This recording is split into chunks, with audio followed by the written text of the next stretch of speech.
In this short video, we'll be doing the low poly tracks. Now, the low poly tracks are a special case. Unlike the high poly, where I had a whole bunch of separate parts, we just can't get away with doing this for the low poly. The main reason for that is if you count the amount of links in the track, that's probably something around 90 to 100 in total for the entire bulldozer, and that means you're going to have to create up to 100 separate bones to rig and skin this thing. So we just cannot do that. For that reason, I've decided to create the illusion of moving tracks that are going to use a tiling texture that scrolls over there by animating the UVs. Now, the first thing I want to do is I want to grab one of these separate pieces here and detach it, and like break it away from the constrained path that they're currently on.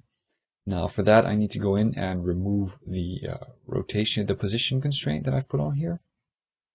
So I'm just going to put that on a Bezier position and do the same here with that one, put it on a regular XYZ, and that means I can just take it, grab it, and remove it there.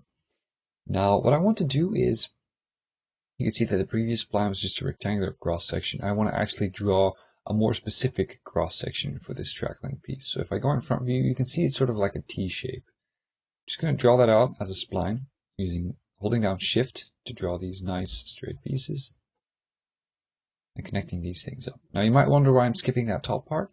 That top part is the thing that actually sticks out, and I can't really go and model that. I have to stick closer to the low poly. It'll look okay in the normal map, and once we're actually going to put this in UDK, we might have some interesting tricks to use with that. Now that I have the cross section, I'm just going to select this spline here, and I'm going to use a specific object, a compound object called the loft. And the loft, you have a path shape and you have a cross section shape, and you just combine these two to create the cross section extruded along the path.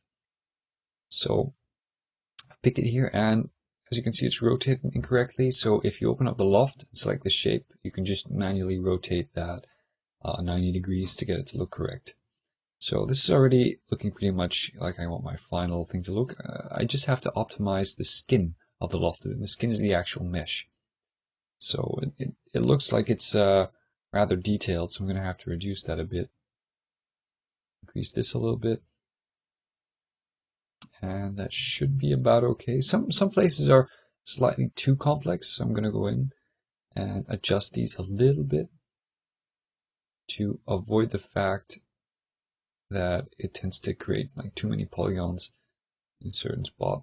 So just adjusting the Bezier curves of the base path. And you should see in the right modifier window, if you open up the loft, you can select the shape and the path separately and edit these in real time while not having to worry about selecting the objects and everything. You can just do it by accessing the loft object itself.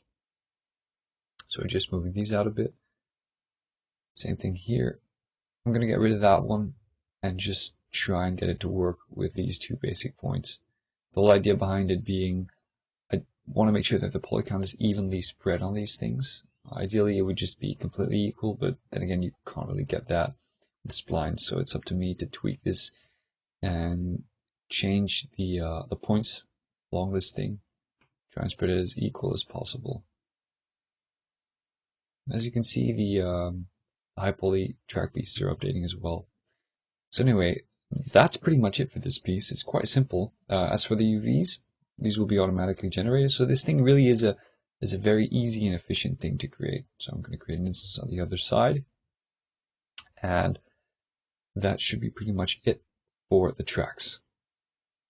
And with this done, we can move on to the extra parts attached to the bulldozer.